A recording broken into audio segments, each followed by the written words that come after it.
Եթերում լուրերի ժամը 17-ի թողարկումն է, ես Մերի Դանիելյանն եմ, բարի օր։ Եվ այսպես Բաքվի դատարանը հրապարակել է Արցախի ռազմաքաղաքական ղեկավարության շինծու քրեական գործով դատավճիռը։ Դատարանի որոշմամբ Արցախի նախկին նախագահ Արայիկ Հարությունյանը, Պաշտպանության բանակի նախկին հրամանատար Լևոն Մնացականյանը, Ազգային ժողովի նախկին նախագահ Դավիթ Իշխանյանը, նախկին արտգործնախարար Դավիթ Բաբայանը, գեներալ Դավիթ Մանուկյանը դատապարտվել են ցմահ ազատազրկման։ Նախկին նախագահներ Բակո Սահակյանն ու Արկադի Ղուկասյանը 20 տարվա ազատազրկման, պայմանավորված նրանց տարիքով։ Ադրբեջանում գերության մեջ գտնվող Մադադ Բաբայանը և Մելիքսեդ Փաշայանը դատապարտվել են 19, Դավիթ Ալլահվերդյանը 16 տարվա ազատազրկման։ Հայաստանը չի պատրաստվում որևէ քայլ ձեռնարկել Ռուսաստանի դեմ։ Այսօր Դաշնության արտաքին գործերի նախարար Սերգեյ Լավրովի հետ հանդիպման ժամանակ հայտարարել է Ազգային ժողովի նախագահ Ալեն Սիմոնյանը, հավելելով, թե կան հարցեր, որոնք պետք է քննարկվեն։ Օրենսդիրի ղեկավարի խոսքով Հայաստանում գոյություն չունի մեզ հետ կամ մեր դեմ ընկալումը։ Սիմոնյանը նաև անդրադարձել է ՀԱՊԿ-ի հարցին, ընդգծել, որ Հայաստանի դիրքորոշումը հայտնի է։ Երևանն այդպես էլ չստացավ իր հարցերի պատասխանները։ Անդրադառնալով Հայաստան-Եվրամիություն և Հայաստան-ԵԱՏՄ հարաբերություններին, Լավրովն ընդգծել է, որ Եվրամիության անդամակցությունն անհամատեղելի է ԵԱՏՄ-ի հետ, բայց Ռուսաստանը կհարգի Հայաստանի ընտրությունը։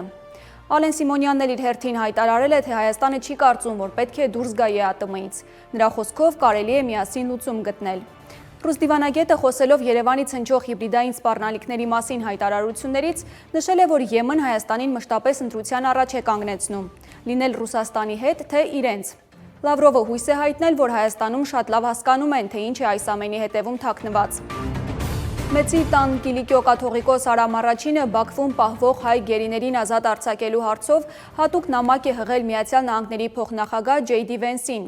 Կիլիկիա TV-ն հաղորդում է, որ նամակում ընդգծվել է նրանց անհապաղ ազատ արձակելու անհրաժեշտությունը որպես միջազգային իրավունքի հիմնարար պահանջ։ Արամ վեհափառը խնդրել է Միացյալ Նահանգների փոխնախագահին անձամբ միջամտել վերոնշյալ հարցերին։ Ըստ հաղորդագրության նամակն արդեն Վենսի սեղանին է։ Միացյալ Նահանգների նախագահն ավելի վաղ հայտնել էր, որ Ջեյդի Վենսը փետրվարին կայցելի Հայաստան և Ադրբեջան։ Թրամփը նշել էր, թե Վենսի այցը թույլ կտա ամրապնդել խաղաղությանը միտված նախաձեռնությունները և առաջ կմղի Թրամփի ուղին։